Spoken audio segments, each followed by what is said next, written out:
नमस्कार। आप सुन रहे हैं Shiv Shakti, the first love story in the universe, मेरे यानी संजू के साथ।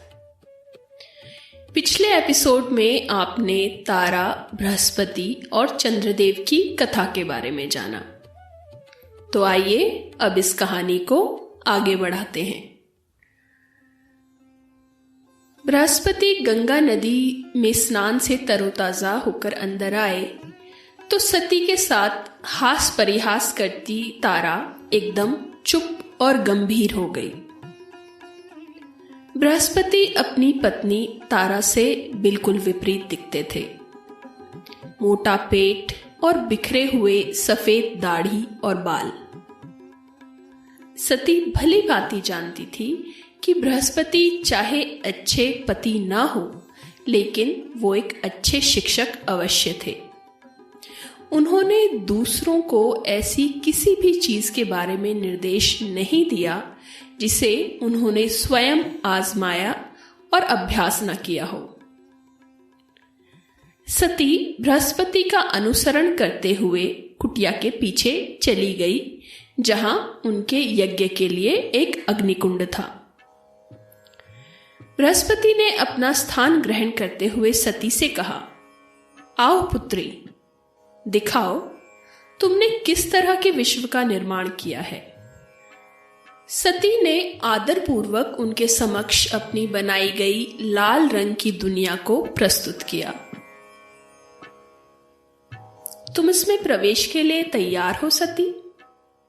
जी गुरुदेव, सती ने उत्तर दिया। बृहस्पति ने धीरे से अपनी उंगली से उस गोले को छुआ और अगले ही पल सती और बृहस्पति उसके द्वारा बनाई गई दुनिया के अंदर थे। सती की बनाई दुनिया में चारों ओर केवल सौंदर्य दिखाई देता था। आसमान का रंग गुलाब की पंखुड़ी जैसा था और जमीन मखमल की तरह मुलायम थी। सर्वत्र वीणा की झंकार सुनाई दे रही थी। उनके चारों ओर सुगंधित फूलों के बगीचे फैले हुए थे। आश्चर्य की बात थी कि वहां कोई पहाड़ या ज्वालामुखी नहीं था, कोई कठिन इलाका नहीं था। वहां कलकल करती झीलें थी, लेकिन जंगली ज्वार भाटे वाला कोई महासागर नहीं था। बृहस्पति ने अपने पैरों से भूमि का परीक्षण किया और पूछा, तुम्हारे बनाए इस विश्व का आधार क्या है सती? सती ने आश्चर्य से पूछा, मैं समझी नहीं गुरुदेव। मूल में क्या है सती, जो इस ग्रह को एक साथ बांधे रखता है? सती ने कंधे उचकाए और कहा, मैंने तो इस विषय में कुछ नहीं सोचा था गुरुदेव।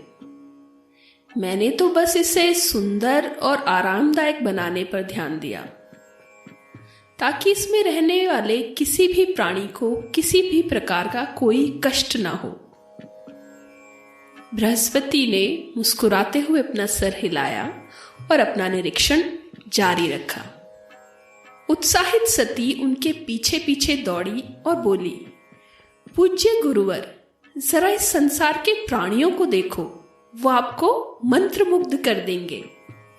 सती ने जैसे ही ताली बजाई तो भिन्न प्रकार के जीव पेड़ों के पीछे से निकले और उसकी ओर दौड़े।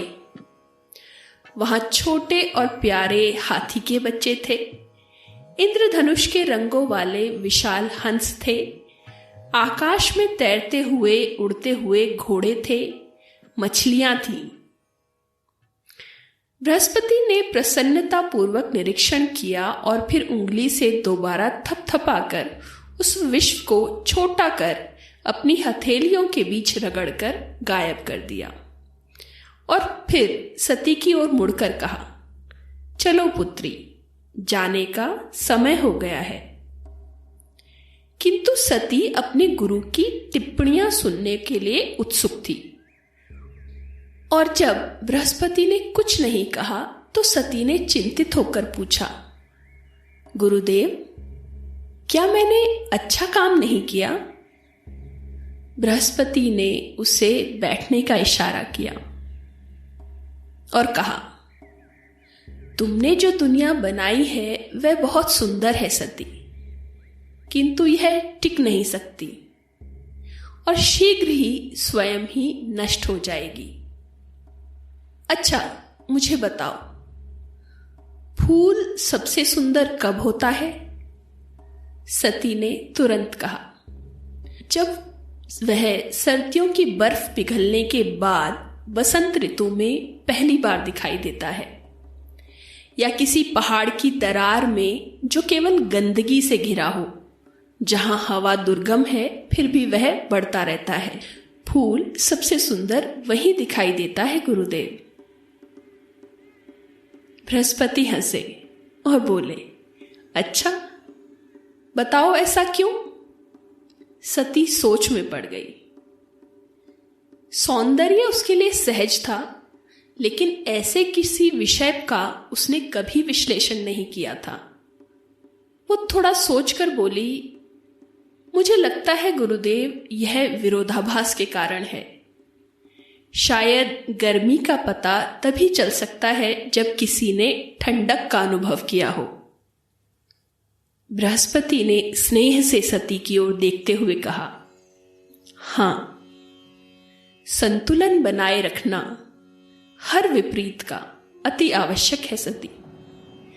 चाहे आप एक विश्व का निर्माण कर रहे हो, एक जीवन का निर्माण कर रहे हो, या स्वयं के व्यक्तित्व का, संतुलन बनाना होगा।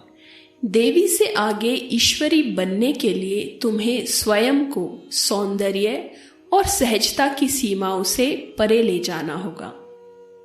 केवल सुंदर ही नहीं, कुरूप को भी अपनाना होगा। सहज ही नहीं, रहस्यमयी भी बनना होगा। तभी तुम अपने असली अस्तित्व को जान पाओगी। सती को कुछ समझ नहीं आ रहा था और वो एकटक बृहस्पति की ओर देख रही थी। बृहस्पति ने स्नेह से उनके सिर पर हाथ रखा और कहा, आशा है तुम शीघ्र ही संतुलन के महत्व को समझ सकोगी सती। आओ, अब चलें। आखिर किस तरह समझेंगी सती संतुलन के महत्व को, जानेंगे अगले एपिसोड में। आप Shiv Shakti the first love story in the universe podcast को स्पॉटिफाई, जियो सावन और गाना समेत सभी प्रमुख पॉडकास्ट प्लेटफॉर्म्स पर सुन सकते हैं और आशा है आप इसे फॉलो और सब्सक्राइब जरूर करेंगे। मेरे साथ बने रहने के लिए धन्यवाद।